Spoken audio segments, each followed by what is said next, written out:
이 새벽에 함께 은혜 받을 하나님의 귀한 말씀, 구약 잠언서 19장 23절 봉독합니다. 여호와를 경외하는 것은 사람으로 생명에 이르게 하는 것이라. 경외하는 자는 족하게 지내고 재앙을 당하지 아니하느니라. 아멘. 할렐루야. 오늘도 참으로 좋은 날입니다. 우리 모두 성령 충만하시는 은혜로운 하루 되기를 축복합니다. 저를 따라 하시겠습니다. 오늘도 나와 우리 가정 우리 교회 기적이 일어납니다.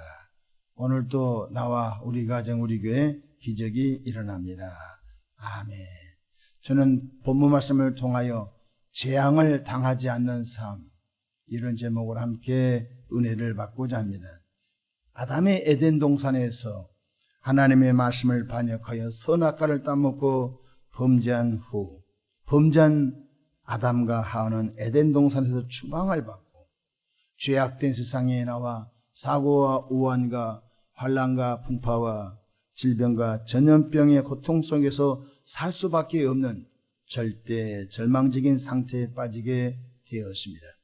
그러나 사랑의 하나님께서 독생자 예수 그리스도를 이 땅에 대속제물로 보내셔서 우리의 죄값을 십자가에서 대신 담당하게 하심으로 믿는 자에게 하나님의 자녀, 천국 백성의 은총을 주셨던 것입니다. 그런데 오늘 본문 말씀을 보면 여호와를 경외하는 자에게는 풍족한 삶을 주시고 뿐만 아니라 재앙을 당하지 않도록 복을 주신다고 하셨습니다. 다윗은 시편 18편 1절로 2절에 이렇게 하나님을 고백하고 있습니다. 여호와는 나의 반석이시요 나의 요새시요 나를 건지시는 이시요 나의 하나님이시요 내가 그 안에 피할 나의 바위시요 나의 방패시요 나의 구원의 뿌리시요 나의 산성이시로다고 고백하고 있습니다. 시편 18편 2절에 다윗의 고백한 그 하나님이 우리 하나님이신 것을 믿으시기를 바랍니다. 그렇습니다. 여호와를 경외하는 것이 지혜의 근본이라고 시편 111편 10절에 말씀하셨습니다. 지혜는 돈 주고 사는 것이 아닙니다. 지혜는 학원에 가서 배우는 것이 아닌 것입니다. 하나님을 경외하는 사람에게 하나님께서 지혜 주셔서 그 지혜로 사단 마귀 악한 괴계를 이기면 세상 속에서 하나님의 영광을 드러내는 주의 친백성의 그 삶을 살게 하시는 것입니다. 뿐만 아니라 여호와를 경외하는 자에게는 복을 주시고 재앙을 막아주신다고 하셨습니다. 하나님께 가까이 함이 내게 복이라고 말씀해 주셨습니다. 시편 73편 28절에 하나님께 가까이 함이 내게 복이라. 내가 주 여호와를 나의 피난처로 삼아 주의 모든 행적을 전파하리이다. 큰 태풍이 오면은 벌써 바다에서 일하신 분은 느낀다고 하죠. 너구리 오거나 그 다음에 바람이 좀 다르다고 합니다. 방송과 여러 매체를 통하여 피양을 하기 시작합니다. 그물을 올리고 급히 그 주변에 항폭으로 피양을 하게 됩니다. 거기에 더디면은 생명을 잃게 되는 것입니다. 부랴부랴 피양을 해서 배와 배가 고박을 하고 잘 태풍 지나갈 수 있도록 여러모로 수고를 합니다. 그래서 항폭에 피양한 배들은 손상을 덜 입게 되는 것을 볼 수 있습니다. 이 세상에 우리가 살아가고 있는 동안에 때 아닌 재앙과 수많은 일들이 밀려옵니다. 그렇습니다. 우리 하나님은 우리의 피난처, 항폭우와 같은 곳인 걸 깨닫기를 바랍니다. 예수님을 구세주로 영접하여 믿는 사람은 죄의 사함을 받고 죽었던 영혼이 거듭나 하나님께로부터 태어난 하나님의 자녀가 되었으니 평생 하나님을 가까이 하시기를 주의 이름으로 축복합니다. 문제가 생기면 그때 하나님을 가까이 한 것은요, 이미 조금 늦은 감이 있어요. 소 잃고 외양간 고친다고 하는 속담이 있지 않습니까?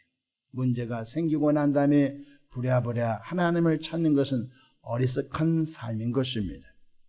하나님을 가까이 하는 삶, 여호와를 경외하는 삶이 무엇일까요? 바로 예배하는 삶인 줄로 믿으시기를 바랍니다. 매일매일 예배할 수는 없지 않습니까? 우리가 거룩한 주일날 복 주시고 거룩한 날로 정하신 그날 베푸신 은혜와 구원의 감격 속에서 우리 주님을 예배하는 것 참 귀한 것입니다. 하나님은 지금도 예배하는 사람을 찾고 있는 것 깨닫기를 바랍니다. 기독교 신앙은 예배 신앙인 것입니다. 예배 신앙이 무너지고 난 다음에 다른 것들로 대처하려고 하면 결코 안 된 것입니다. 하나님을 예배하는 삶이 여호와를 경외하는 삶인 줄로 믿으시기를 바랍니다. 그에게 복을 주시고 재앙을 막아주신다는 것입니다. 시편 91편 1절에서 6절에 이런 말씀이 있습니다. 지존자의 은밀한 곳에 거주하며 전능자의 그늘 아래 사는 자여. 지존하신 하나님 은밀한 곳에 거주하며 예배하는 삶을 말합니다. 전능자의 그늘 아래 사는 자여. 전능하신 하나님의 품 안에, 그분의 영역 안에 사는 자를 말하는 것입니다. 구약 성경의 이스라엘 백성들이 낮에는 구름 기둥, 밤에는 불 기둥 안에 있을 때 그 엄청난 사막에서 보호를 받았던 것입니다. 2절 보십시다. 나는 여호와를 향하여 말하기를 나의 피난처요 나의 요새요 내가 의뢰하는 하나님이라 하리니 이는 그가 너를 새 사냥꾼의 얼무에서와 심한 전염병에서 건지실 것이라. 새가 날아가다가 사냥꾼의 올무에 걸려들었는데 올무에 걸려든 새는 나올 수가 없습니다. 제가 어렸을 때 시골 촌놈에서 그때는 먹을 것이 별로 없어서 큰 대밭이 있었습니다. 이 대밭에 가면은 참새들이 굉장히 많습니다. 시끄럽기도 합니다. 근데 저걸 어떻게 잡나 별 생각을 많이 해봤습니다. 그러다가 그 대밭 그 새들이 자꾸 빠져나가는 곳에 그물을 한번 쳐봤습니다. 그물을 치고 난 다음에 대나무를 흔들었더니 상당히 많은 새들이 그물에 걸려든 추억이 있는 것을 생각해 볼 수 있습니다. 못 나옵니다. 한번 올무에 걸려든 새는 주인이 가서 뜯어서 이렇게 풀어주기 전에는 못 나오는 것입니다. 그렇습니다. 이 세상을 사랑하는 저와 여러분들, 보이지 않는 사탄 마귀가 쳐놓은 올무들이 많습니다. 그물이 많습니다. 그 그물에 걸려들면요 못 빠져나옵니다. 하나님 그분이 구원해 주셔야 된 걸 깨닫기를 바랍니다. 시편 91편 4절 그가 너를 그의 기치로 덮으시리니 내가 그의 날개 아래 피하리로다.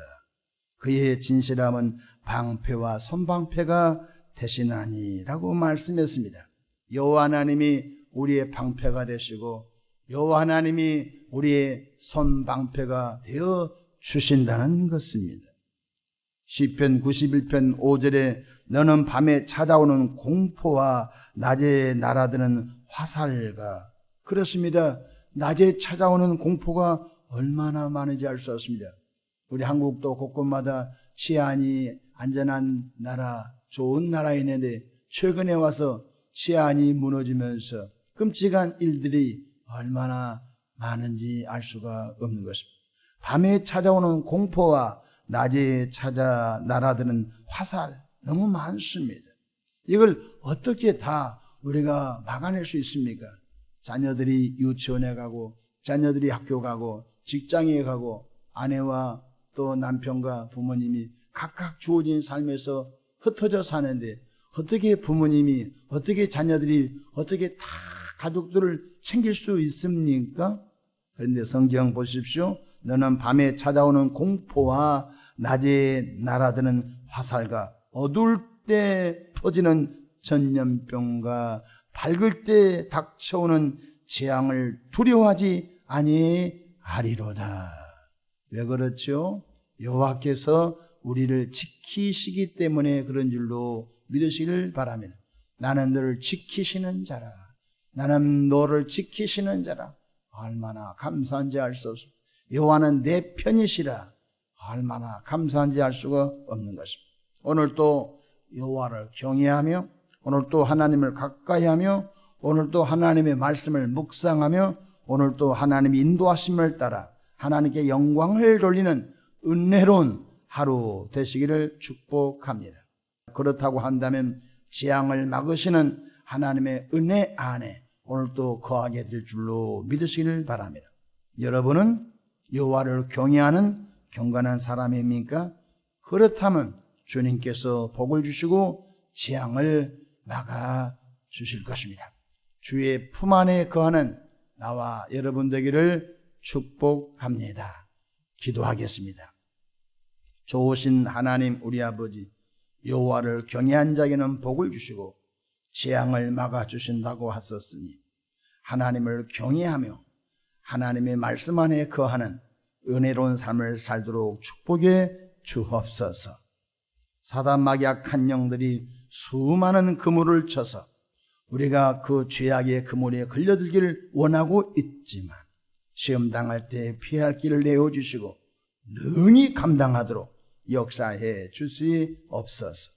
낮에는 구름 기둥으로 밤에는 불 기둥으로 보호하시고 인도하셨던 그 하나님이 지금도 우리의 삶을 인도, 보호, 역사해 주시옵소서.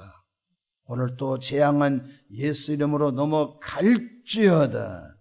예수님의 이름으로 축복하며 기도합니다. 아멘.